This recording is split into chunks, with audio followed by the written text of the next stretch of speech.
नमस्कार दोस्तों, हमारी आज की कहानी का नाम है थप्पड़। उस दिन मैं सुबह से रसोई में काम में लगी हुई थी। ऐसा नहीं था कि मैं अकेली ही काम कर रही थी। खाना बनाने वाली दो और औरतें भी वहाँ मौजूद थी, पर वो खाना बनाने में बिजी थी। ऐसे में लोगों को चाय नाश्ता पकड़ाना मेरा काम था। ससुर जी का जन्मदिन था। इस उपलक्ष्य में घर में छोटा सा पूजन हवन था। रिश्तेदारों और दोस्तों को बुलाया गया था। घर रिश्तेदार और बहन बेटियों से भरा हुआ था। काफ़ी दिनों बाद सब लोग मिल रहे थे, तो सबकी अपनी अपनी टोलियां बनी हुई थी। सब अपनी अपनी टोलियों के साथ बैठकर हंसी मजाक कर रहे थे। तभी बाहर सासू माँ ने चाय पहुँचाने के लिए कहा। मैं चाय की ट्रे लेकर सभी रिश्तेदारों को चाय पकड़ा रही थी कि तभी एक झन्नाटेदार थप्पड़ मेरे गाल पर आकर लगा। उस जोरदार थप्पड़ के कारण मैं ज़मीन पर गिर गई। अचानक हंसी मजाक के माहौल में बिल्कुल शांति छा गई। हर किसी की नज़र मुझ पर थी। मैं ज़मीन पर पड़ी, अपने घूमते हुए सिर को एक ही दिशा में लाने के लिए मशक्क़त कर रही थी। जब थोड़ा दिमाग होश में आया तो देखा ये मेरे पति थे विजय, जो गुस्से से मुझे घूर रहे थे। मेरे कपड़े भी अस्त व्यस्त हो चुके थे। सिर पर पल्ला लेने वाली इस बहू का पल्ला जमीन पर एक तरफ गिरा हुआ था। बालों का जो जूड़ा था उसका क्लेचर टूटकर एक तरफ गिर चुका था और बाल भी बिखर चुके थे। जब मेरी नज़रें ऊपर की तरफ गईं तो देखा सासू माँ मुझे गुस्से में घूर रही थी। शायद उनकी इज्जत का फालूदा हो रहा था। इस बात से नहीं कि मुझे थप्पड़ पड़ा, बल्कि इस बात से कि घूंघट में रहने वाली उनकी बहू के सीने पर भी साड़ी नहीं थी। अपने आप को होश में लाते हुए मैं धीरे धीरे उठने की कोशिश करने लगी। सब मेरी तरफ हैरानी से देख रहे थे, जबकि मैं अपने टूटे हुए आत्मसम्मान को समेट रही थी। तभी विजय जोर से चिल्लाते हुए बोले, किससे पूछकर तूने ये सामान खरीदा? धोखा करती है हमारे साथ। इस घर में रहना है तो हमारे हिसाब से रहेगी। मेरी कमाई उड़ाने के लिए नहीं है, वो भी उन भूखे नंगे लोगों पर।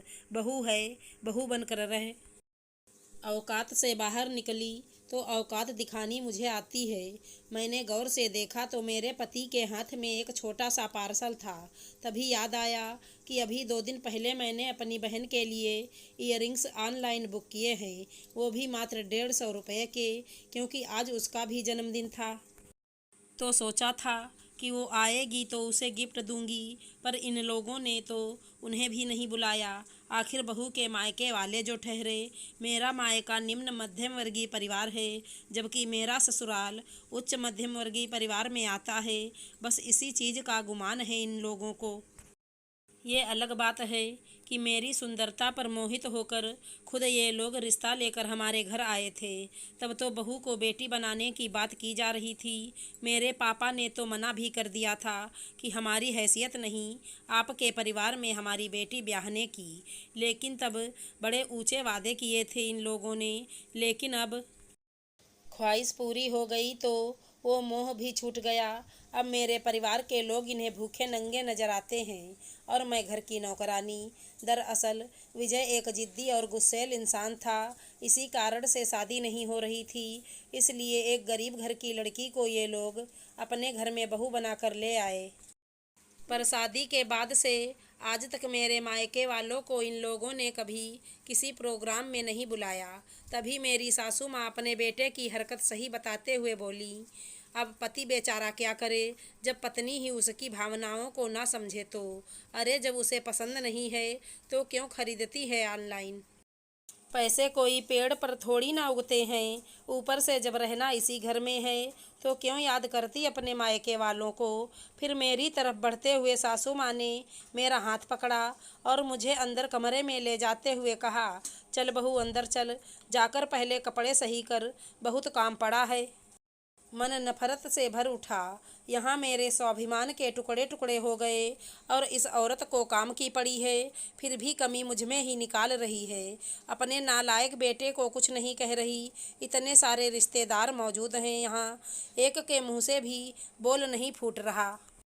खैर मैं अंदर कमरे में आ गई, या शायद पहुंचा दी गई। पीछे पीछे मेरी ननद भी आ गई, मेरा हाथ मुंह धुलवाकर कपड़े बदलवा दिए। इतने में मेरे पति विजय ने अंदर आते हुए कहा, तुम जैसी औरतें यही डिजर्व करती हैं। आइंदा मुझसे पूछे बगैर कुछ भी किया तो देख लेना, पति हूँ तुम्हारा, याद रखना। यह कहकर वो तो बाहर चलते बने। पीछे से ननद ने भी तंज कसा, क्या भाभी, इतनी ऐशो आराम की ज़िंदगी रास नहीं आ रही है क्या आपको? और क्या फालतू का गिफ्ट खरीदना अपनी बहनों के लिए? उन्हें उनकी ज़िंदगी में मस्त रहने दो और आप अपनी ज़िंदगी में मस्त रहो। मुझे सलाह देकर वो मुझे अपने साथ बाहर लेकर आ गई। मुझे बाहर आते ही सासू माँ ने मुझे काम पर लगा दिया। जा बहू, सबके लिए शरबत बना कर ले आ। सबसे पहले मैंने एक फ़ोन कॉल अपने पापा को किया, उसके बाद मैंने सबके लिए शरबत बनाया और बाहर सबको पकड़ाया भी। लेकिन मैं अपने पति विजय के पास शरबत देने नहीं गई। यह देखकर सासू माँ ने कहा, क्यों उकसा रही है उसे बेवजह, उसे भी शरबत दे आ। पति से भी भला कोई नाराज रहता है क्या? मन मार कर शरबत के चक्कर में अपने पति के पास गई। वो अपने दोस्तों से बात करने में मगन था। जब मैं ट्रे लेकर उनके पास पहुंची तो वो अपने दोस्तों को एक बॉक्स दिखा रहे थे और कह रहे थे, ये देखो मैंने एक नया मोबाइल लिया है अपनी छोटी बहन को गिफ्ट देने के लिए, कैसा लगा? पूरे 18,000 रुपये का है। बस वो गिफ्ट देखकर मेरे तन बदन में आग सी लग गई। मैंने भी ट्रे एक तरफ रखी और खींचकर एक थप्पड़ विजय के गाल पर दे मारा। अब सबकी निगाह मेरी तरफ थी, पर मैं आत्मविश्वास से भरी हुई थी। तुम जैसा आदमी यही डिजर्व करता है। किससे पूछकर तुमने यह गिफ्ट खरीदा? पत्नी हूँ तुम्हारी, याद रखना। औकात में रहो, वरना औकात दिखानी मुझे भी आती है। मेरी इस हरकत से ननद रानी सकता गईं और मेरी तरफ बढ़ीं, पर मैंने भी उनकी तरफ देखते हुए कहा, अरे जीजी, शादी हो गई इनकी, लेकिन अकल नहीं है। अच्छे से ऐशो आराम की ज़िंदगी जिएं। क्या बहन के लिए गिफ्ट लेना? बहन को अपनी लाइफ में मस्त रहने दो और खुद भी मस्त रहो। इससे पहले कि सासू माँ कुछ कहती, मेरे पापा घर के दरवाजे पर खड़े थे, जो कि सब कुछ देख सुन चुके थे। इससे पहले सासू माँ कुछ कहती, पापा ने हाथ जोड़कर कहा, बस बहन जी, आपने अपना वादा निभा लिया। आपने कहा था कि मेरी बेटी को अपनी बेटी बनाकर रखेंगे। देखिए, बिल्कुल बेटी बनाकर रखा है, बिल्कुल बराबरी का हक दिया है। आपके बेटे ने एक थप्पड़ मारा था, वो उसने सूद समेत वापस दे दिया।